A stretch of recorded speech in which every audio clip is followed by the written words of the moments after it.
इस कहानी के लेखक हैं संजय कामले। रात का समय होने के बावजूद अंधेरा उतना गहरा ना होने का कारण था ऊपर नीले आसमान में चमकता पूनम का चांद। एक चील उस काले आसमान में काफी ऊंची उड़ान भर रही थी। दूर दूर तक सिर्फ घनी झाड़ियों से घिरा वो जंगल, ऊंचे ऊंचे पहाड़ नजर आ रहे थे। ऊपर से पूरी तरह से शांत दिखने वाले उस घने जंगल में बिल्कुल शांति नहीं थी। रोज की तरह आज भी वहां एक जंग छिड़ी हुई थी। जंग, जिंदा रहने की जंग। एक तरफ निवाला बनने की जंग तो दूसरी तरफ निवाला बनने से बचने की जंग। भले ही बाहर की दुनिया शेर को इस जंगल का राजा मानती थी, पर जंगल उसी को राजा मानता था जो रोज अपनी जिंदगी की जंग जीतता है। पेड़ के पत्ते पर चलती चींटी को खाकर एक मेंढक खुद को राजा समझने लगा, तो उस मेंढक को निगलकर सांप ने उसकी जगह ले ली। पर तभी एक नेवले ने सांप को खत्म किया, पर वो नेवला शेर का शिकार बन गया। पर एक हाथी के बच्चे को खाने के चक्कर में हाथी ने शेर को सूंड में पकड़कर दूर फेंक दिया। पर जमीन पर रेंगती चींटी हाथी के कान में गई और उस भारी भरकम हाथी को जमीन पर गिरा दिया। ऐसे इस बेरहम जंगल में एक आदमी साथ लिए औजार से खुदाई कर रहा था। कम से कम 5 फीट गहरी खुदाई करने के बाद उसके औजार को नीचे कुछ लोहे जैसी चीज होने का एहसास हुआ। उसकी खुशी का ठिकाना नहीं रहा। उसने उस चीज पर से मिट्टी हटाई तो पता चला कि वो एक लंबा और चौड़ा बक्सा है। उसने पॉकेट से सैटेलाइट फोन निकालकर उस पर मैसेज टाइप करने लगा। सेंड बटन दबाते हुए खुश होकर अपने आप से बुदबुदाया, हो गया। नीचे झुककर बक्से के ऊपर पीतल का लगा ताला तोड़ दिया और खुशी के मारे झट से संदूक का ढक्कन खोल दिया। अंदर जो कुछ भी था वह देखकर चौंक गया और अगले ही पल उसे अपने पीछे किसी की आहट महसूस हुई। उसने धीरे धीरे अपनी गर्दन को घुमाकर पीछे देखा और एक दर्दनाक चीख उसके मुंह से निकली। 2 दिन बाद बीच समंदर में कोई भटकता हुआ समुद्री जहाज लगातार कंट्रोल रूम के साथ आसपास के जहाजों को संपर्क करने की कोशिश कर रहा था। हेलो, क्या कोई मुझे सुन पा रहा है?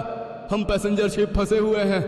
हमारा ईंधन खत्म होने वाला है और हमारे जहाज की कई मशीनों ने काम करना बंद कर दिया है। गुस्से से उस कप्तान ने माइक को कंट्रोल बोर्ड पर पटक दिया और फिर सर पकड़कर बैठ गया। तभी केबिन के अंदर आई उस लड़की ने पूछा, क्या किसी से संपर्क हुआ? हाँ, कोशिश कर रहा हूँ। क्या मतलब कोशिश कर रहा हूँ? पिछले कई घंटों से हम सिर्फ समंदर में भटक रहे हैं और किसी से भी जहाज से संपर्क नहीं हो पा रहा है। मैं अपनी तरफ से पूरी कोशिश कर रहा हूँ और मेरा काम मुझे मत समझाइए। मुझे लगता है ये सब तुम्हारा नाटक है।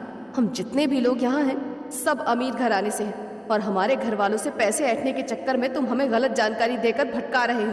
अब उस कप्तान को काफी गुस्सा आ गया। वो कुछ बोलता तभी उस लड़की की दोस्त वहां आई। माफ कीजिए सर, आप अपना काम कीजिए। इतना कहकर वो दबी आवाज में अपनी दोस्त पर गुस्सा होने लगी। क्या कर रही हो? पहले तो तुम्हारी वजह से हम यहाँ फंसे हुए हैं, अब सिर्फ वही हमें इस मुसीबत से निकाल सकता है। और दोनों लड़कियां वहां से चली गईं। गड्ढे के भीतर बेहोश पड़े उस शख्स को अब धीरे धीरे होश आने लगा। उसे खुद पता नहीं था कि वो कितनी देर से वहां बेहोश पड़ा हुआ है। जैसे तैसे वो उस गड्ढे से बाहर निकला और जहां हो सके उस तरफ भागने लगा। वो लगातार भागे जा रहा था अपनी जान बचाने के लिए। ना कोई रास्ता नजर आ रहा था, ना कोई सड़क थी, तो सिर्फ घनी झाड़ियां, कांटों भरी टहनियां, कीचड़ से सनी जमीन। वो अब पूरी तरह से थक चुका था। सांस तेज हो गई थी। एक पेड़ के पास खड़ा वो थोड़ी देर रुक गया कि तभी उसे कुछ दिखाई दिया। पेड़ की टहनी को सरकते हुए उसने देखा और मानो उसकी खुशी का ठिकाना नहीं रहा। सामने समंदर में काफी दूर एक पैसेंजर शिप धीरे धीरे उसी की तरफ बढ़ रहा था। वह दौड़कर बाहर निकलने ही वाला था कि तभी उसे अपने पीछे किसी की आहट महसूस हुई। उसने पीछे मुड़कर देखा और उसकी चीख उसके मुंह में दबकर रह गई। हिलती हुई झाड़ियों को देखकर पता चल रहा था जिंदा रहने के लिए उसकी छटपटाहट शुरू है, जो कुछ ही देर में बंद हो गई और दोबारा सब कुछ शांत हो गया। वो चील हवा में चक्कर लगाती हुई समंदर के ऊपर उड़ने लगी। हेलो, ये पैसेंजर शिप है। हम रास्ता भटक चुके हैं, हमें मदद की जरूरत है। क्या कोई हमें सुन रहा है? तभी सामने वाले कांच के शीशे से कप्तान को कुछ नजर आया। चारों ओर फैले बेइंतहा समुंदर के बीचों बीच एक टापू जैसा नजर आने लगा। उसे मदद मिलने की थोड़ी उम्मीद जाग गई। सामने रखा माइक उठाकर वो दोबारा रेडियो पर संदेश भेजने लगा। ये पैसेंजर शिप है, क्या हमें कोई सुन रहा है? तब तक शिप में मौजूद 10 के 10 लोगों की नजर टापू पर पड़ चुकी थी। कुछ खुश थे, कुछ हैरान थे। तभी माइक पर कप्तान ने सभी लोगों के लिए संदेश जारी किया। हम एक अनजान टापू के नजदीक है, शायद हमें मदद मिल सकेगी, पर इसकी उम्मीद काफी कम है। मैं और मेरा सहकर्मी नीचे जाकर टापू का मुआयना करते हैं। तब तक आप में से कोई भी शिप से नीचे नहीं उतरेगा। आई रिपीट, कोई भी शिप से नीचे नहीं उतरेगा। शिप पानी में रोककर दोनों नीचे उतरे, पर अंधेरा होने के कारण ठीक से कुछ नजर नहीं आ रहा था। हाथ में टॉर्च पकड़कर वे दोनों टापू पर चलने लगे। पूरी तरह से वीरान पड़े उस इलाके में कोई भी इंसानी हरकत नजर नहीं आ रही थी। तभी कप्तान की नजर सामने कुछ दूरी पर घने पेड़ों के बीच कहीं रुक गई। लग रहा था जैसे कोई उनको घनी झाड़ियों में से देख रहा है, उनकी हर हलचल पर नजर रख रहा है। कप्तान ने अपने साथी की ओर देखते हुए दबी आवाज में कहा, शायद कुछ अजीब सा है इस टापू पर। तुम शिप में जाओ और किसी को भी नीचे उतरने मत देना। वह साथी दोबारा शिप की तरफ चलने लगा और कप्तान हाथ में जलती टॉर्च लेकर जंगल के भीतर जाने लगा। उसका पैर किसी गीली नरम चीज पर पड़ा। उसने नीचे टॉर्च की रोशनी डाली तो नीचे जमीन खून से लाल हो गई थी। आजू बाजू झाड़ियों पर ताजा खून के छींटे बिखरे पड़े थे। लगता है अभी अभी किसी जानवर का शिकार हुआ है। वो 2 कदम आगे बढ़ा ही था कि तभी उसकी नजर झाड़ियों के बीच ठहर गई। लग रहा था झाड़ियों के पीछे लेटा कोई उसी को देख रहा है। धीरे धीरे वो नजदीक गया और उसकी रूह तक कांप गई। वह सिर्फ इंसानी शरीर कंकाल बन चुका था। मांस खाने वाले लार्वा उस शरीर पर रेंगते नजर आ रहे थे। वह खौफनाक नजारा देखकर वह अपने शिप की तरफ भागने लगा। कांटों भरी झाड़ियों से निकलते वक्त कांटे जिस्म में चुभ रहे थे, पर वो रुका नहीं। किनारे की तरफ भागते उसने समंदर में छलांग लगाई और शिप में चढ़ गया।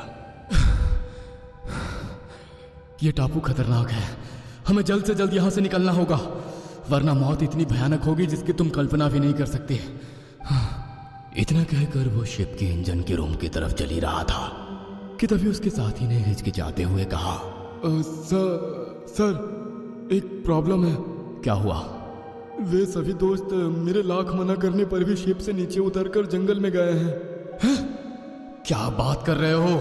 क्या बात है सर, आप इतने परेशान क्यों हो गए? कुछ नहीं, तुम शिप के अंदर ही रहो और रेडियो पर मदद के लिए संदेश भेजना जारी रखो। ठीक है सर।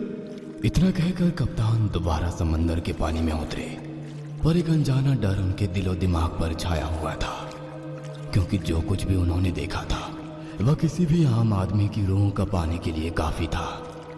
धीरे धीरे पानी से बाहर निकलते वक्त वह भगवान से मन ही मन एक ही प्रार्थना करने लगे, हे भगवान, मेरा डर गलत हो जाए।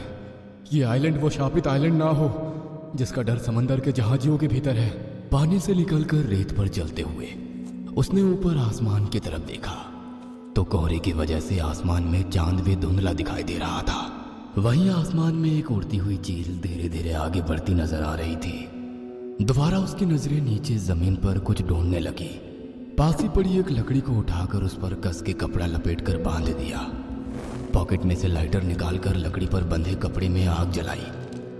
अपने हाथ में टॉर्च वैसे ही बंद रखी और मशाल की रोशनी में आगे बढ़ने लगा। चलते वक्त उसे एक इंसानी कंकाल पेड़ों की एक टहनी पर झूलता हुआ नजर आया। वह एक जगह पर रुककर नजरें घुमाकर देखने लगा। काफी सन्नाटा पसरा हुआ था। आमतौर पर जंगल से आने वाली कीड़ों की आवाज भी नहीं आ रही थी। वह वैसे ही कदम बढ़ाते हुए भीतर चलने लगा। तभी उसकी नजर पहाड़ी पर चढ़ती एक रोशनी पर गई। सभी दोस्त जंगल के भीतर जा रहे थे। अब उन्हें रोके भी तो कैसे? अगर आवाज लगाई तो जंगली जानवरों के साथ पता नहीं कौन कौन सी डरावनी ताकतें जाग जाएंगी। अब उसके पास कोई भी चारा नहीं था। घनी झाड़ियों के बीच से तेजी से कदम बढ़ाते हुए वो उसकी तरफ जाने लगा। चलते वक्त एकदम से उसने कदम रोक लिए। उसका पैर जमीन से कुछ ही दूरी पर था, क्योंकि नीचे एक काला जहरीला सांप एक मेंढक को अपना शिकार बनाने की घात में बैठा था। कप्तान की आंखों में खौफ साफ साफ नजर आ रहा था और अगले ही पल सांप उस मेंढक पर झपटा और उसे धीरे धीरे निगलने लगा। कप्तान संभल कर वहां से जाने लगा, पर वो लोग कहीं नजर नहीं आ रहे थे। वह एक एक कदम बढ़ाता चारों ओर मशाल की पीली रोशनी में इलाके का जायजा लेते हुए चलने लगा कि तभी उसे एक लड़की की चीख सुनाई दी।